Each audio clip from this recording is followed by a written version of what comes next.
इस पावर को हम पूरा ग्रीन कर रहे हैं। तो जो ग्रीन पावर देख रहे हैं 7 मेगावाट का रिक्वायरमेंट है, पूरा पावर ग्रीन पावर आएगा सर। सारा वेस्ट मैनेजमेंट इंटरनल है, सस्टेनेबल पावर सर। ये मिसाइल जो यहाँ बनेगी, this is the short range air defence missile जो दुनिया के सारे युद्ध तो आप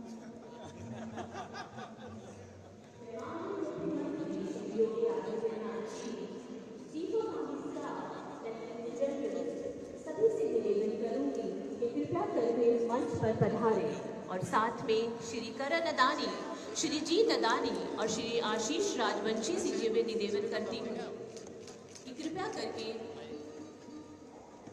मंच पर पधारें। जोरदार तालियों से स्वागत कीजिए।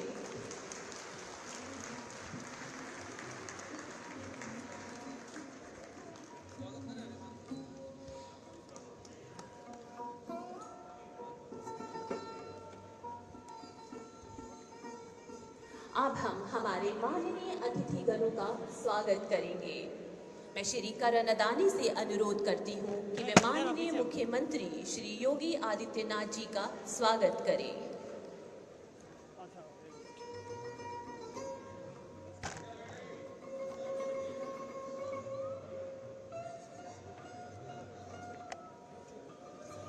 आगे हट जाइए, आगे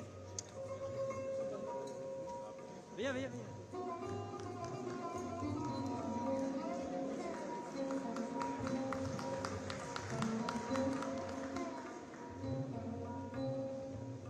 मैं श्री जीत अदानी से अनुरोध करती हूँ कि वे general Manoj Pande, PVSM, AVSM, BSM, ADC का स्वागत करें। मैं आप सभी से निवेदन करती हूँ कि कृपया करके तालियों की गड़गड़ाहट बनी रहे।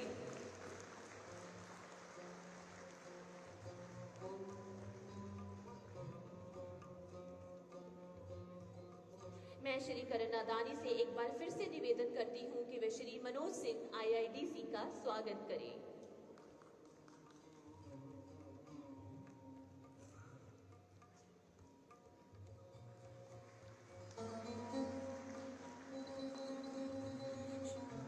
श्री जीत अदानी से अनुरोध करूंगी कि एक बार फिर वे Shri Nand Gopal Gupta, minister of industrial development का स्वागत करें।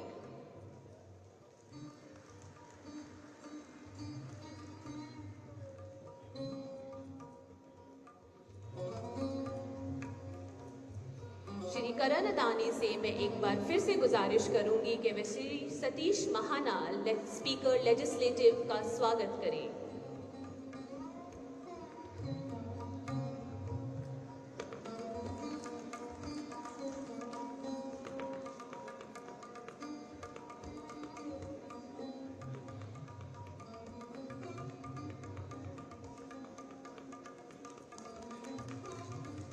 मैं श्री जीत अदानी से अनुरोध करती हूँ कि lieutenant general NH Raja Subramani, PVSM, AVSM, SM, BSM, general officer commanding in chief, central command का स्वागत करें।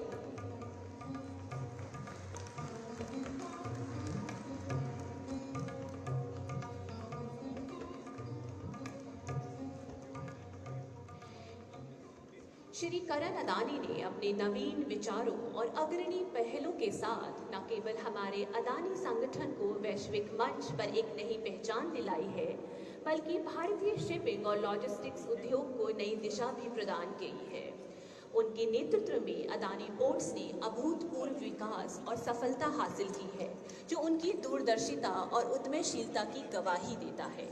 अब मैं उससे अत्यंत विनम्र निवेदन करती हूँ कि वे कृपया करके दर्शकों का स्वागत संबोधन करें।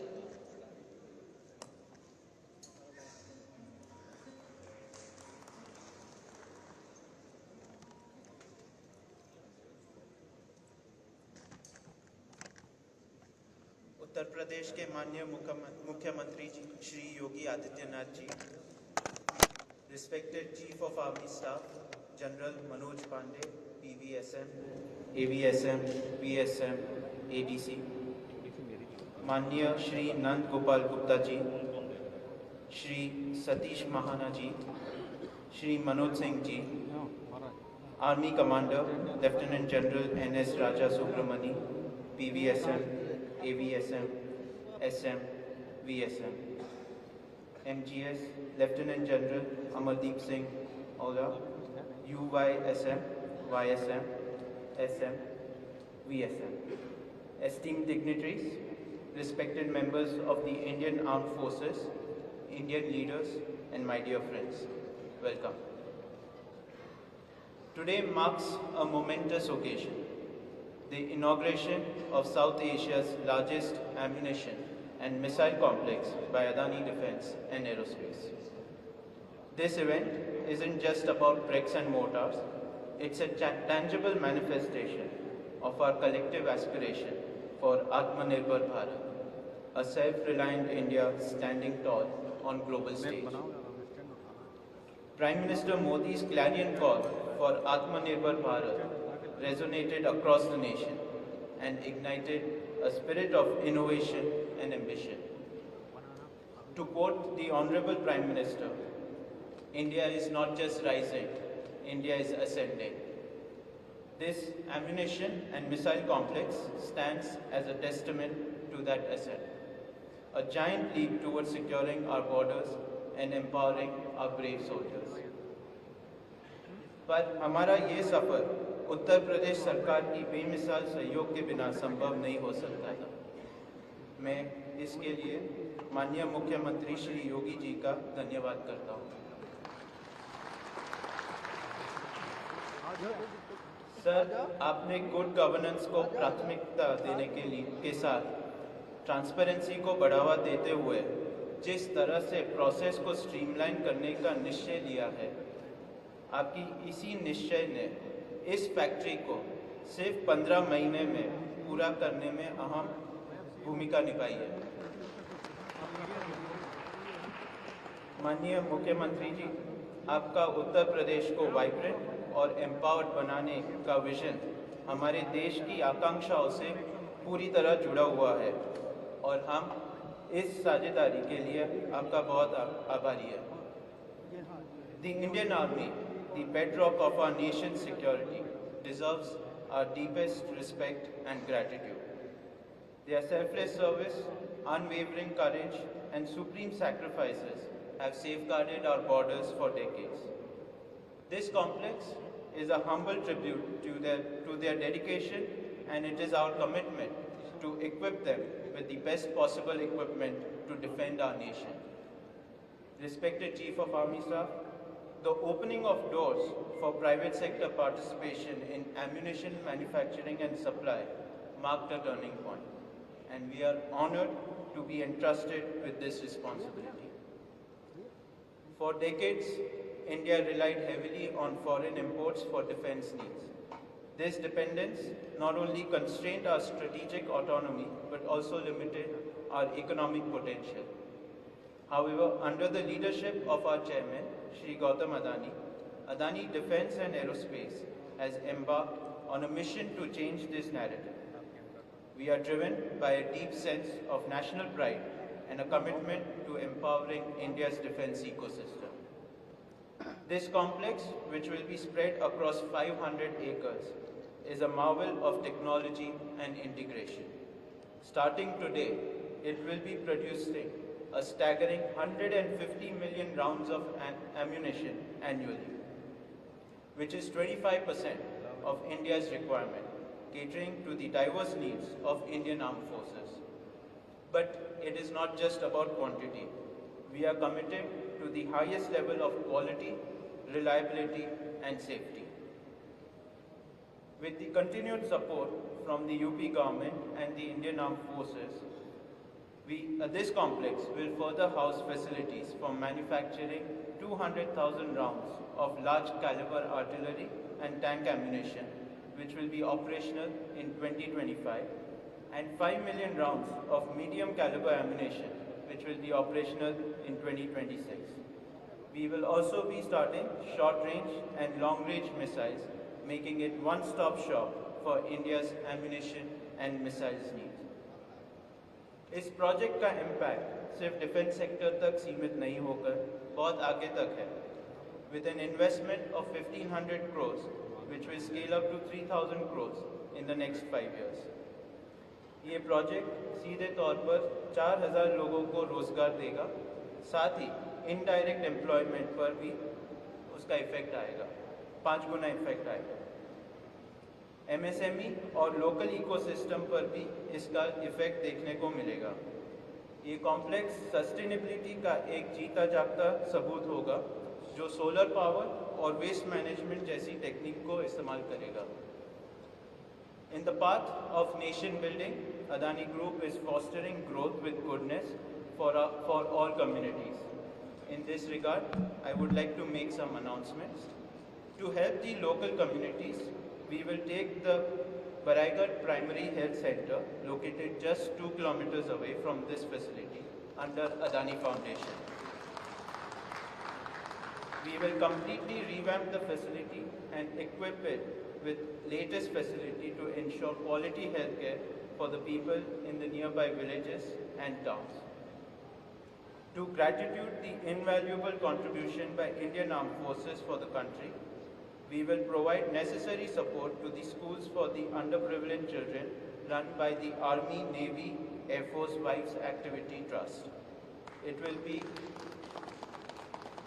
will be our humble contribution towards upliftment of underprivileged children's life, which will be of immense pride for us.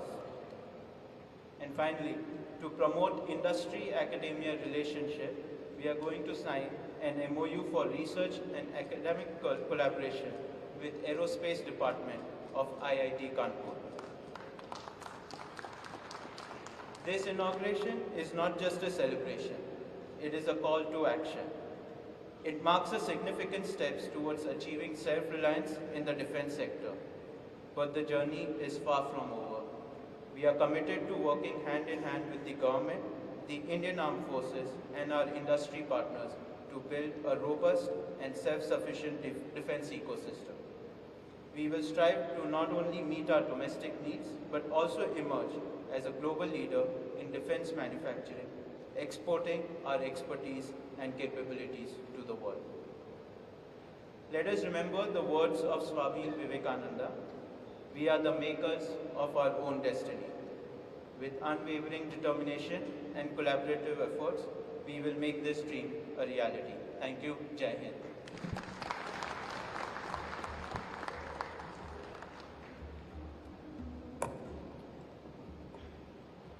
मैं श्री करण अदानी का उनके उत्साहवर्धक संबोधन के लिए हार्दिक आभार व्यक्त करती हूँ। देवी और सज्जनों, मैं general Manoj Pandey, PVSM, AVSM, BSM, ADC से विनम्र निवेदन करती हूँ कि कृपया दर्शकों को संबोधित करें। आइए जोरदार तालियों के साथ उनका हार्दिक अभिनंदन करते हैं।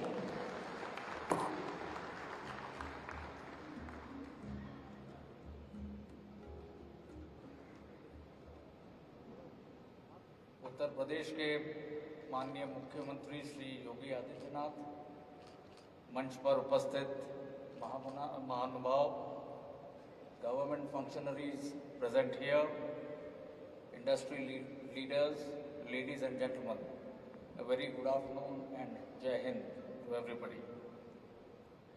Atmanirbharta or self-reliance as a strategic imperative has been underscored by recent events in the geopolitical landscape of the world. The impact of external dependency for critical components, supply chain disruptions, and weaponization of denial regimes came to the fore during the pandemic, as also from the lessons of the ongoing Russia-Ukraine conflict. These developments reinforce the fundamental fact that the security of the nation can neither be outsourced nor be dependent on the largesse of others. The need to be self-reliant in meeting our defense requirements is hence an inescapable necessity. As guardians of the nation's security, we are seized with the need to completely wean away from import dependencies for our capability development requirements. Modernization and technology infusion into our war fighting system, therefore, is being given effect in conformity to our commitment to the vision of Atmanirbharta.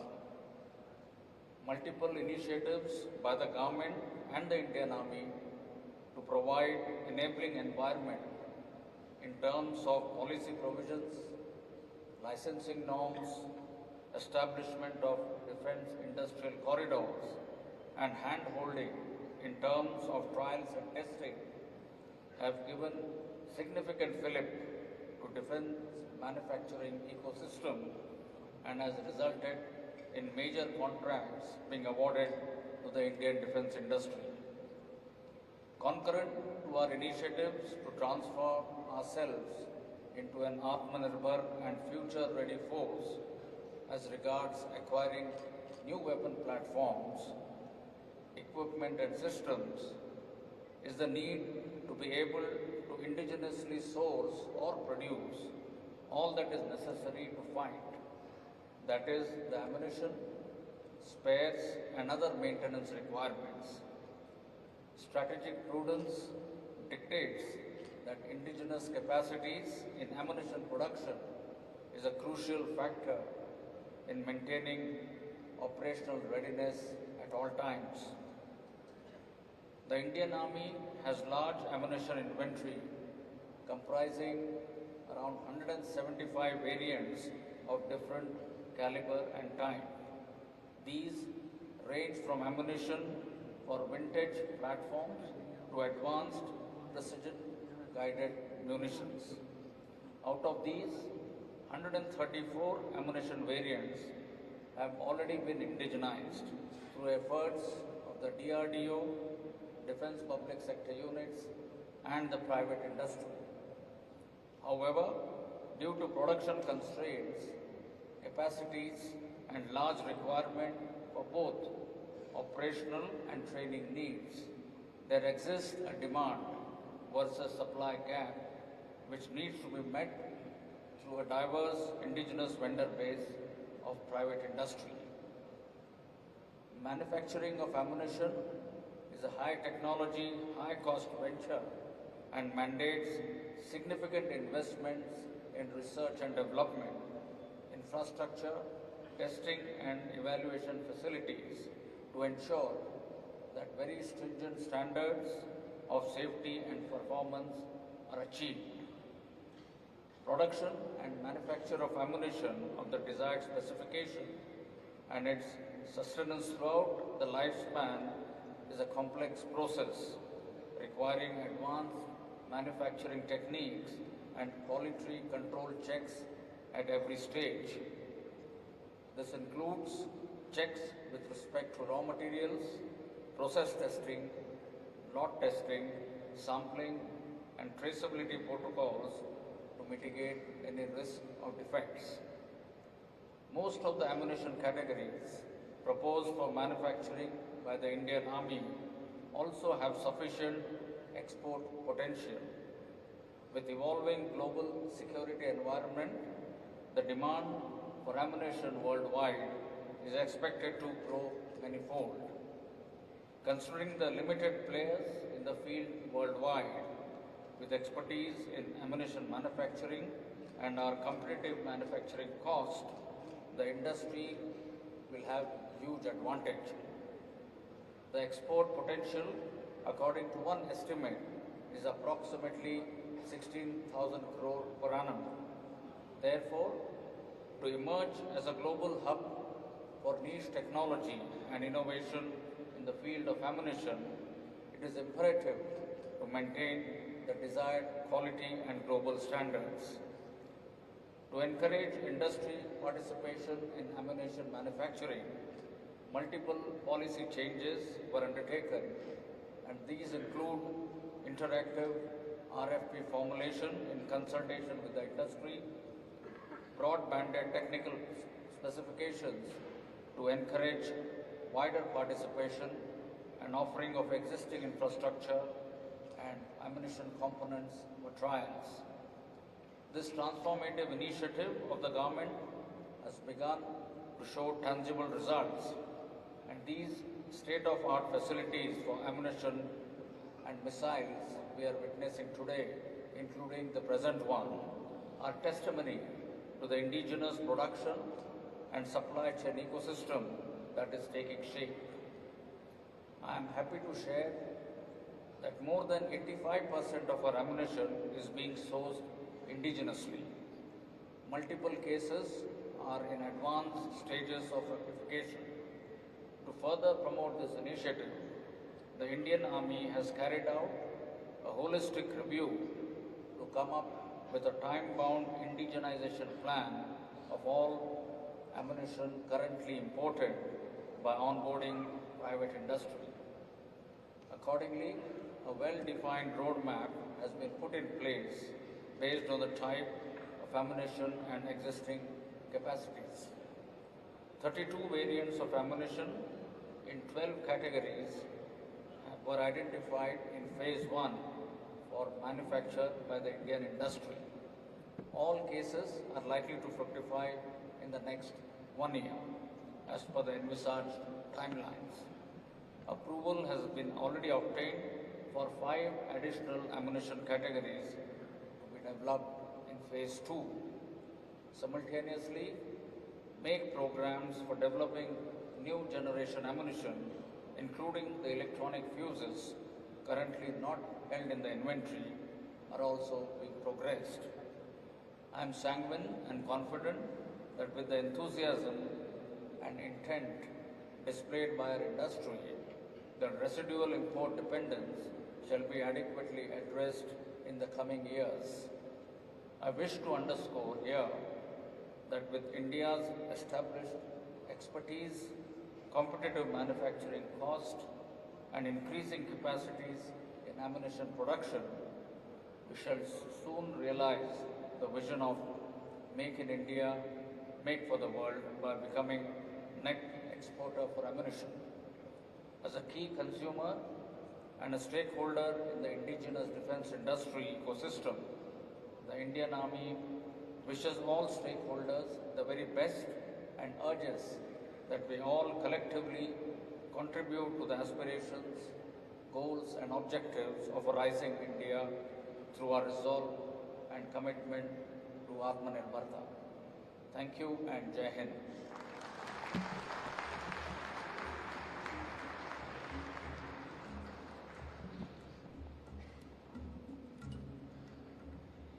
मैं chief of army staff का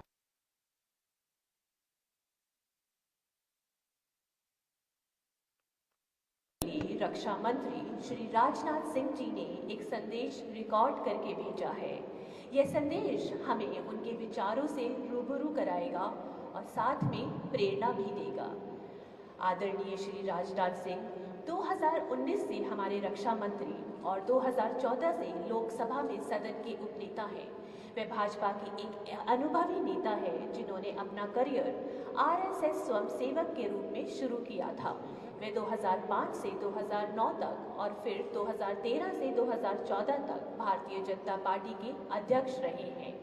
उन्होंने उत्तर प्रदेश राज्य में भी party की सेवा की और जहां से उन्होंने अपना राजनीतिक करियर शुरू किया। यहाँ पर उन्होंने 2000 से 2002 तक मुख्यमंत्री का दायित्व निभाया। इसके अलावा उन्होंने केंद्र सरकार में रहते हुए कई मंत्रालय जैसे सड़क परिवहन एवं राजमार्ग, कृषि और 2014 से 2019 तक गृह मंत्रालय में कैबिनेट स्तर के मंत्री की भूमिका अदा करी। आइए हम सभी उनके इस महत्वपूर्ण संदेश को सुने और सराहें।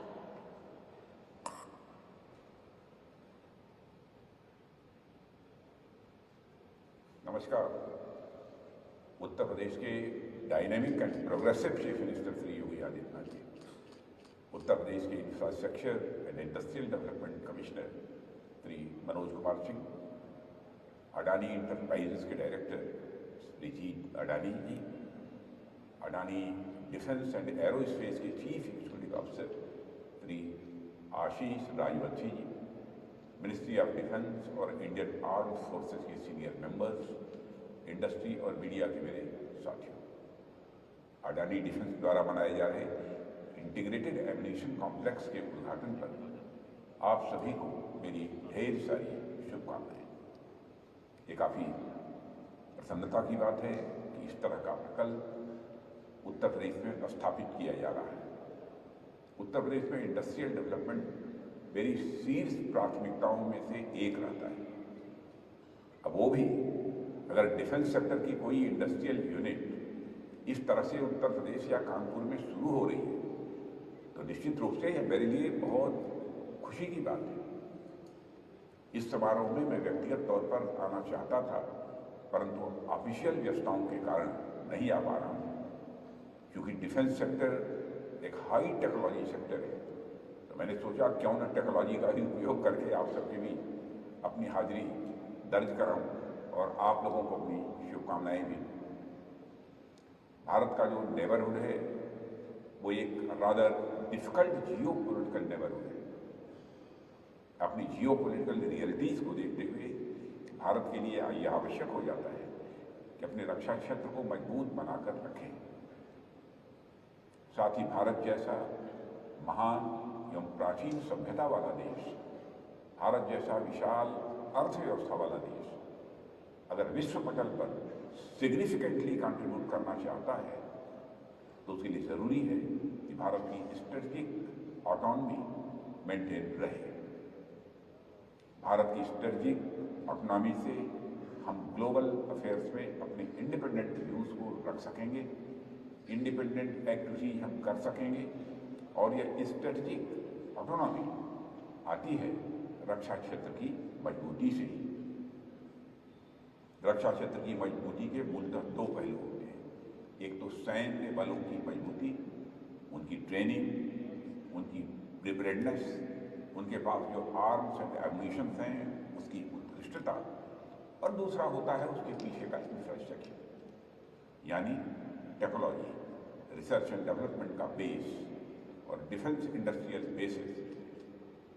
वर्ष 2014 में जब से हमारी सरकार आई है तब से हमेशा से हमारा यह प्रयास रहा है कि हम हमारे जवानों को बेहतरीन सुविधा उपलब्ध कराएं, बेहतरीन ट्रेनिंग उपलब्ध कराएं, बेहतरीन साजो सामान उपलब्ध करवाएं, और इसके साथ ही हमने बैक एंड पर भी उतना ही ध्यान दिया है ताकि हम अपने डिफेंस इंडस्ट्रियल कॉम्प्लेक्स और अपने रिसर्च एंड डेवलपमेंट बेस को और मजबूत करें। साथियों, इस दिशा में हमने कई सारे कदम उठाए हैं जिनसे आप सब भली भांति परिचित होंगे। जैसे डिफेंस पॉजिटिव इंडिजिनाइजेशन लिस्ट जारी की गई, इंडस्ट्री लाइसेंसिंग प्रोसेस को सिंप्लीफाई किया गया, एफडीआई कैप को बढ़ाया गया, प्राइवेट सेक्टर के लिए इस्तेमाल के लिए government owned trial and testing facility उपलब्ध कराई गई। इसके साथ ही उत्तर प्रदेश और तमिलनाडु में डिफेंस इंडस्ट्रियल कॉरिडोर की स्थापना हुई।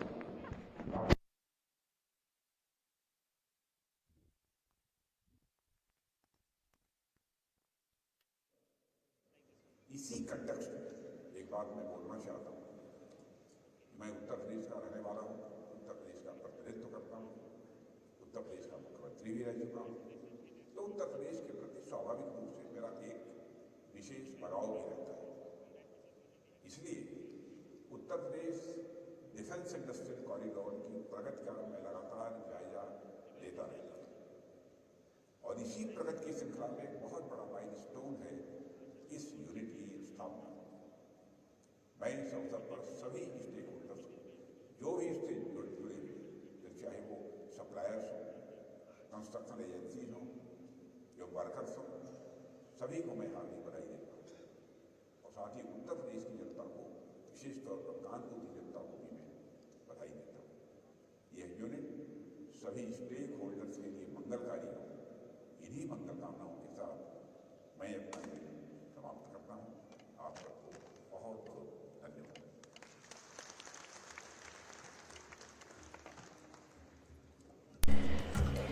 देवी और सज्जनों, हमारे अगले अतिथि का परिचय देना आवश्यक नहीं है क्योंकि वो ऐसी विभूति है अच्छी तरीके से परिचित है। मेरे शब्दकोश में उनकी भी मैं मेरे सीमित ज्ञान और क्षमता के साथ एक प्रयास कर रही हूँ। देवी और सज्जनों, माननीय मुख्यमंत्री श्री योगी आदित्यनाथ जी का परिचय करवाते हुए मुझे अपार हर्ष एवं गर्व की अनुभूति हो रही है। माननीय मुख्यमंत्री जी ने 26 वर्ष की छोटी आयु में लोकसभा के सदस्य के रूप में अपनी यात्रा आरंभ की और 5 बार गोरखपुर से निर्वाचित होकर उन्होंने राजनीति में अपना एक मजबूत पहचान बनाई। गोरखनाथ मठ के महंत के रूप में उनका आध्यात्मिक जीवन भी समाज के लिए एक प्रेरणा है। हिंदू युवा वाहिनी के संस्थापक के रूप में उन्होंने युवाओं को एक नई दिशा और मंच प्रदान किया। उनके नेतृत्व में भारतीय जनता पार्टी ने उत्तर प्रदेश विधानसभा चुनाव 2022 में विजय प्राप्त की और उन्होंने दूसरी बार मुख्यमंत्री के रूप में शपथ ली। आइए जोरदार तालियों के साथ उनका हार्दिक स्वागत करते हैं। अब मैं उनसे निवेदन करना चाहूंगी कि वे डिजिटल रूप से हमारी दोनों सुविधाओं का उद्घाटन करें।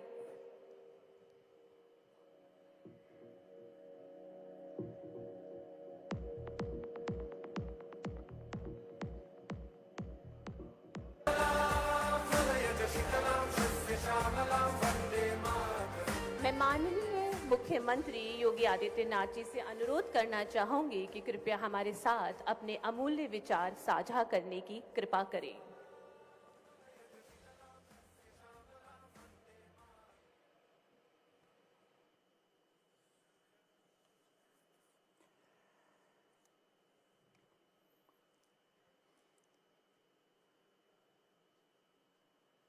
उत्तर प्रदेश डिफेंस कॉरिडोर में Adani defence system and technologies limited की तथा हैदराबाद में भी Adani defence system and technologies की परियोजना के शुभारंभ कार्यक्रम में उपस्थित उत्तर प्रदेश विधानसभा के अध्यक्ष माननीय Shri Satish Mahana ji, chief of army staff general Manoj Pande ji, Uttar Pradesh सरकार में मेरे सहयोगी मंत्रीगण, औद्योगिक विकास के मंत्री श्री नंद गोपाल गुप्ता नंदी जी, एमएसएमई विभाग के मंत्री Shri Rakesh Sachan ji, lieutenant general NS Raja Subramani ji, प्रदेश के अवस्थापना एवं औद्योगिक विकास के आयुक्त Shri Manoj Kumar Singh ji, MD Adani ports and special economic zone Shri Karan Adani जी, निदेशक अडानी ग्रुप से Ajit Adani ji, CO defence and aerospace Adani group से आशीष राजवंशी जी, आज के इस समारोह में विशेष रूप से उपस्थित यहाँ पर इस क्षेत्र के हमारे सभी माननीय जनप्रतिनिधिगण, आर्मी और प्रशासन से हमारे जुड़े हुए सभी अधिकारीगण, डिफेंस इंडस्ट्रियल कॉरिडोर और Adani defence system and technology से जुड़े हुए सभी यहाँ के उपस्थित सभी अधिकारी और यहाँ के कार्मिकगण, उपस्थित महानुभाव, मेरे लिए यह अत्यंत आह्लादित क्षण है कि जब उत्तर प्रदेश ने 2018 में अपना पहला इन्वेस्टर समिट आयोजित किया था, तब देश के यशस्वी प्रधानमंत्री आदरणीय श्री नरेंद्र मोदी जी ने देश के अंदर 2 डिफेंस मैन्युफैक्चरिंग कॉरिडोर की घोषणा की थी। भारत की रक्षा क्षेत्र में आत्मनिर्भरता के लक्ष्य को ध्यान में रख करके ये 2 महत्वपूर्ण घोषणाएं थी। एक सुदूर दक्षिण में तमिलनाडु में और दूसरा डिफेंस मैन्युफैक्चरिंग कॉरिडोर की घोषणा उत्तर प्रदेश में आदरणीय प्रधानमंत्री जी ने इन्वेस्टर समिट के आयोजन में किया था। और मुझे प्रसन्नता है कि प्रधानमंत्री जी ने उत्तर प्रदेश के अंदर जिन 6 नोड्स की घोषणा की थी, उन 6 नोड्स में अलीगढ़, आगरा, कानपुर, लखनऊ, झांसी और चित्रकूट के 6 नोड्स में आज एक महत्वपूर्ण डिफेंस एंड मैन्युफैक्चरिंग से जुड़ी हुई इस महत्वपूर्ण यूनिट ने अपना मैन्युफैक्चरिंग का कार्य प्रारंभ किया है। मैं इसके लिए Adani defence system and technologies limited को हृदय से बधाई देता हूं। हम सब जानते हैं कि उत्तर प्रदेश ने डिफेंस मैन्युफैक्चरिंग कॉरिडोर के लिए 5000 हेक्टेयर के एक बड़े लैंड बैंक को बनाने की कार्रवाई को आगे बढ़ाया है और जिसमें से हमारे पास अब तक लगभग 5000 एकड़ लैंड हम लोगों ने लैंड बैंक के रूप में प्राप्त किया है, जिसमें अलग अलग नोड्स पे कार्य प्रारंभ हुआ है। उत्तर प्रदेश में इस अलग अलग नोड्स में जो कार्य अब तक प्रारंभ हुए हैं, जिसमें लखनऊ में BrahMos aerospace and aerolloy technologies, Jhansi में Bharat dynamics limited, armed vehicle Nigam limited और Tata technologies limited, global engineering limited और डब्ल्यूबी इलेक्ट्रॉनिक्स इंडिया लिमिटेड, इन सभी के द्वारा ये कार्य प्रारंभ हुआ है। अलीगढ़ में Shankar research lab, LLP and amitec electronics शामिल हैं, जिनमें अब तक कार्य प्रारंभ हुआ है और जिसमें कानपुर में Adani defence system and technologies limited, Anant technologies and Zensar aerospace, ये सभी इन अलग अलग नोड्स में कार्य कर रहे हैं। उत्तर प्रदेश में 2 इस दिशा में डिफेंस मैन्युफैक्चरिंग कॉरिडोर में सेंटर ऑफ एक्सीलेंस विकसित हो रहे हैं, जिसमें दोनों आईआईटी कानपुर और आईआईटी बीएचयू, इन दोनों को इसके लिए नामित किया गया है और इसके लिए रक्षा मंत्रालय ने भी उत्तर प्रदेश में टेस्टिंग सुविधा का इंफ्रास्ट्रक्चर विकसित करने के लिए सहयोग करने में अपनी साझेदारी दिखाई है। उनके इंफ्रास्ट्रक्चर डेवलपमेंट के लिए भी अपना सहयोग प्रदान करने की कार्रवाई की है। उत्तर प्रदेश में डिफेंस कॉरिडोर में डिफेंस एंड एरोस्पेस सेक्टर की एमएसएमई एंड स्टार्टअप की विशिष्ट जरूरतों को पूरा करने के लिए जो भी सहयोग की आवश्यकता पड़ती है, उसके लिए एक अनुकूल वातावरण प्रदेश के अंदर बनाने का कार्य हुआ है और इसके पीछे का उद्देश्य भारत को सुरक्षा के क्षेत्र में न केवल आत्मनिर्भरता, बल्कि इसके माध्यम से हम न केवल अपनी स्वयं की आवश्यकताओं की पूर्ति कर सकें, बल्कि देश की सुरक्षा और आंतरिक सुरक्षा की स्थिति को सुदृढ़ बनाने के साथ साथ इस क्षेत्र में जो दुनिया की आवश्यकता है, उन आवश्यकताओं की पूर्ति करने में भी भारत अपना योगदान दे सके, इसके लिए उत्तर प्रदेश का यह एक महत्वपूर्ण केंद्र जो 6 नोड्स में विकसित हो रहा है, यह एक मील का पत्थर साबित होगा, यह मैं विश्वास के साथ कह सकता हूं। आज उत्तर प्रदेश देश के अंदर देश के डेवलपमेंट में और भारत की आर्थिक उन्नति में ब्रेकर नहीं बल्कि ब्रेक थ्रू का काम कर रहा है। यह वही उत्तर प्रदेश है जिसमें 2017 के पहले जिस उत्तर प्रदेश को देश के विकास की सबसे बड़ी बाधा माना जाता था, आज यह उत्तर प्रदेश आदरणीय प्रधानमंत्री जी के मार्गदर्शन में सर्वांगीण विकास के नित नए प्रतिमान स्थापित कर रहा है। अभी आपने देखा होगा 19 फरवरी को ही प्रधानमंत्री मोदी जी स्वयं प्रदेश की राजधानी लखनऊ में आए थे। गत वर्ष हम लोगों ने प्रदेश का ग्लोबल इन्वेस्टर समिट आयोजित किया था। ग्लोबल इन्वेस्टर समिट में उत्तर प्रदेश को 40 लाख करोड़ रुपए के निवेश के प्रस्ताव प्राप्त हुए थे और इनमें से महत्वपूर्ण होता है कि निवेश के प्रस्ताव वहीं पर प्राप्त होंगे जहां पे व्यक्ति की सुरक्षा के साथ साथ पूंजी की सुरक्षा की भी पुख्ता व्यवस्था की गारंटी हो। जिस प्रदेश में पहले कोई निवेश नहीं करना चाहता था। मुझे याद है आज उत्तर प्रदेश विधानसभा के हमारे स्पीकर श्री सतीश महाना जी 2017 में प्रदेश के औद्योगिक विकास के हमारे मंत्री थे और पहले इन्वेस्टर समिट में के समय इन लोगों को आशंका थी कि यूपी में सचमुच कोई आएगा कि नहीं आएगा, क्योंकि वातावरण बहुत खराब था।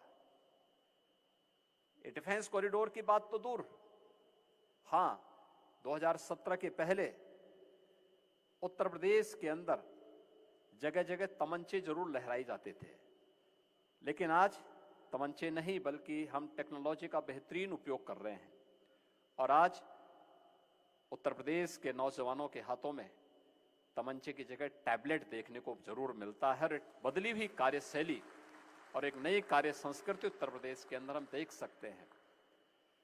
उत्तर प्रदेश में जहां 2017 के पहले रंगदारी वसूली की जाती थी, आज रंगदारी नहीं बल्कि पीएम स्वनिधि योजना उत्तर प्रदेश के उन छोटे छोटे व्यापारियों के लिए आर्थिक स्वावलंबन का आधार बन रही है।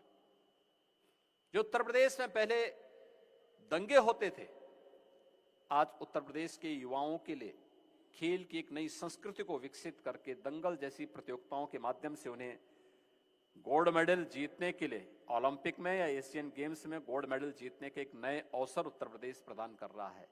और जहां कर्फ्यू लगता था, आज शानदार तरीके से कावड़ यात्राएं उत्तर प्रदेश की एक उत्सव प्रदेश के रूप में बदलने का भी कार्य कर रहा है। ये जो नई कार्य संस्कृति पैदा हुई है, इस बदले हुए प्रवेश में हम सबको इसका लाभ लेना चाहिए। और अभी 19 फरवरी को प्रधानमंत्री जी का आगमन 10,24,000 करोड़ रुपए के निवेश के प्रस्तावों को जमीनी धरातल पर उतारने का कार्य एक साथ हम लोगों ने लखनऊ में आयोजित किया है। इंफ्रास्ट्रक्चर का जितना शानदार कार्य उत्तर प्रदेश के अंदर हुआ है, आज सबसे देश के अंदर 40% एक्सप्रेसवे यूपी के अंदर है और गंगा एक्सप्रेसवे बनने के बाद देश के कुल 55% एक्सप्रेसवे अकेले यूपी के अंदर होंगे। एयर कनेक्टिविटी में उत्तर प्रदेश के अंदर बेहतरीन स्थिति है। आज 9 एयरपोर्ट हमारे क्रियाशील हैं, जिनमें 4 इंटरनेशनल एयरपोर्ट हैं। 2017 के पहले केवल 2 एयरपोर्ट हमारे पास थे।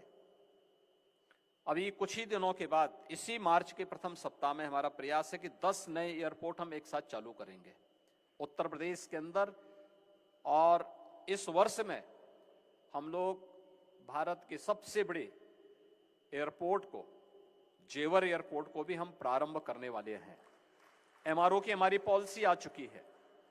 भारत का पहला एमआरओ भी हम लोग जेवर के पास स्थापित करने जा रहे हैं।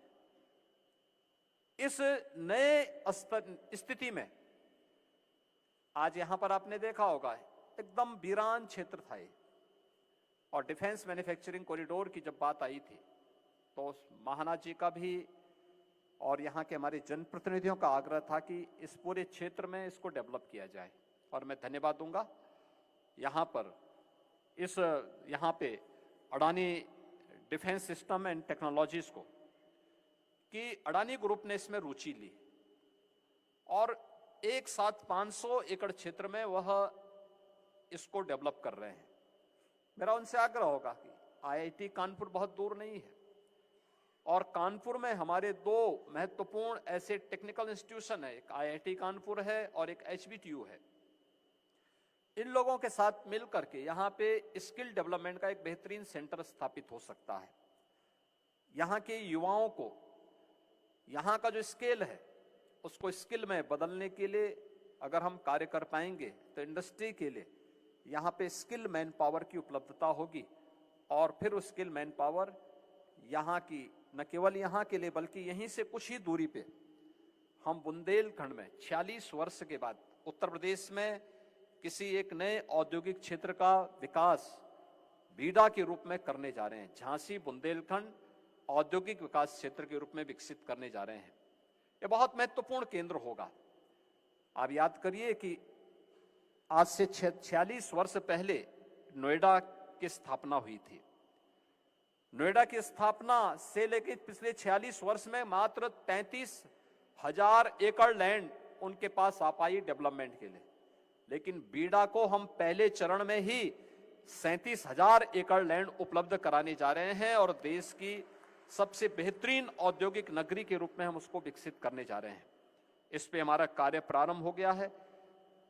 उस दृष्टि से यहां पे अब स्किल डेवलपमेंट के इस प्रकार के सेंटर स्थापित करना, जो उत्तर प्रदेश जिसकी 56% आबादी कामकाजी है, उस कामकाजी प्रतिभा को, युवा को यहीं पे रोजगार उपलब्ध हो सके, यहीं पे नौकरी की गारंटी हो सके, इसके लिए इस प्रकार के अच्छे स्किल डेवलपमेंट सेंटर को भी अगर हम विकसित करने की दिशा में इंडस्ट्री और इंस्टीट्यूशन मिलकर के इन कार्यक्रमों को आगे बढ़ा सकेंगे तो उसके बेहतरीन परिणाम आएंगे। मुझे पूरा विश्वास है कि आज यहां पर अडानी ग्रुप के द्वारा डिफेंस सेक्टर से जुड़े हुए जिस महत्वपूर्ण संस्थान का कानपुर में और हैदराबाद में शुभारंभ हो रहा है, यह न केवल भारत की रक्षा क्षेत्र में आत्मनिर्भरता में योगदान की एक महत्वपूर्ण कड़ी होगी, बल्कि भारत के साथ साथ डिफेंस सेक्टर को, भारत को दुनिया का एक महत्वपूर्ण केंद्र के रूप में विकसित करने में भी अपनी बड़ी महत्वपूर्ण भूमिका का यह निर्वहन कर पाएगा। अडानी ग्रुप को इसके लिए मैं हृदय से धन्यवाद देते हुए आज यहाँ पे हमारे चीफ ऑफ आर्मी स्टाफ आए हैं, सेंट्रल कमांड के हमारे जीओसी कमांडर इन चीफ यहाँ पर उपस्थित हुए हैं, आर्मी के हमारे अन्य अधिकारीगण भी उपस्थित हुए हैं। इन सब का भी मैं हृदय से अभिनंदन करता हूं और विश्वास व्यक्त करता हूं कि इनकी उपस्थिति हमारे युवाओं को डिफेंस क्षेत्र में आगे बढ़ने के लिए प्रेरित करेगी। एक बार फिर से आज के इस अवसर पर मैं अडानी ग्रुप को, यहाँ के अपने सभी जनप्रतिनिधियों को, कानपुर वासियों को और डिफेंस सेक्टर में जो भी लोग रुचि लेने के इच्छुक हैं, उन सबको इस सफलता के लिए हृदय से बधाई देता हूं और विश्वास करता हूं कि वे लोग भी अब अपने अपने नोड में एक स्वस्थ प्रतिस्पर्धा को आगे बढ़ा करके डिफेंस मैन्युफैक्चरिंग के पीछे प्रधानमंत्री जी की जो मंशा है, उस मंशा के अनुरूप अपना परिणाम हम सबके सामने प्रस्तुत करने का कार्य करेंगे। आप सबके प्रति मेरी शुभकामनाएं। धन्यवाद। जय हिंद।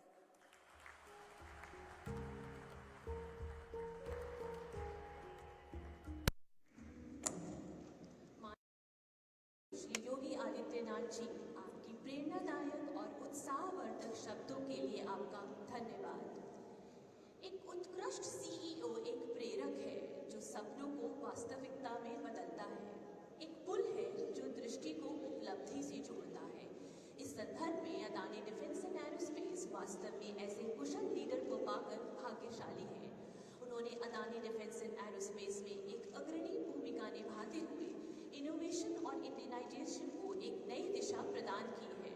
उनकी शिक्षा और उनकी उपलब्धियां और अडानी समूह को दिया गया योगदान न केवल उन्हें एक प्रेरणा स्रोत बनाता है, बल्कि भारतीय उद्योग जगत में उनको एक अनूठी पहचान भी प्रदान करता है। आइए हम सभी Shri Ashish Rajvanshi, CEO Adani defence and aerospace का हार्दिक स्वागत करते हैं।